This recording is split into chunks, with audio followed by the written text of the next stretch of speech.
কোনটি আলাদা এবং কেন তোমাদেরকে বলতে হবে। লিখা আছে 100 সেমি, 1 মিটার, 1 কিলোমিটার এবং 1000 মিলিমিটার। কোনটি আলাদা এবং কেন কে বলবে? স্যার হয়েছে। একদম ঠিক হয়েছে, কিন্তু তোমাকে বলতে হবে কেন। বোর্ডে বোঝাও দেখি, এসো।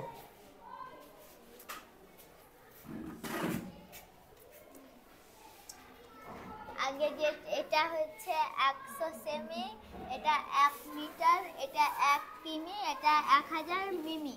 তো এখানকার মধ্যে যেটা তুমি আলাদা কোনটা করেছো? সেটার নিচে দাগ দিচ্ছি 1 কিমি। আচ্ছা 1 কিলোমিটার, ঠিক আছে। এবার কেন বলো? কারণ হচ্ছে 100 সেমি সমান 1 মিটার। কেন দেখে নিচ্ছি। কাহা হে দিল্লি মেডিসিএম করব, ওখান থেকে লিখতে হবে না। আচ্ছা করো। করতে হবে এম এম।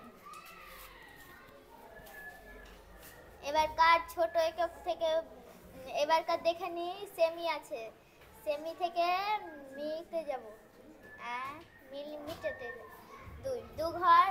ছোট একক থেকে বড় একক করছি, তাহলে ভাগ করতে হবে। আচ্ছা। ভাগটা এখানে করব।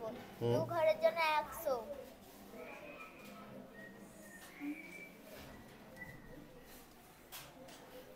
100 কে 100 ভাগ করলে 1 হয়।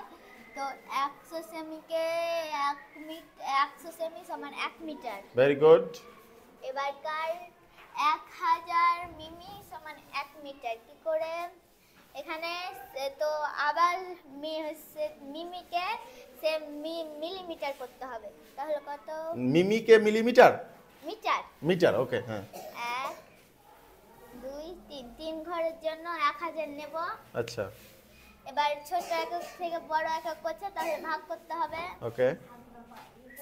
1000 নিচে 1000 কে 1000 ভাগ করলে 1 হয়। তাহলে এটা 1000 মিমি সমান 1 মিটার। তাহলে 1 কিমি সমান 1000 মিটার থাকলে এটা হতো, তাও হবে, তার জন্য হবে না, 1 মিটার আছে। একদম এক্সেলেন্ট, বাহ, ভেরি গুড, ওয়েল ডান।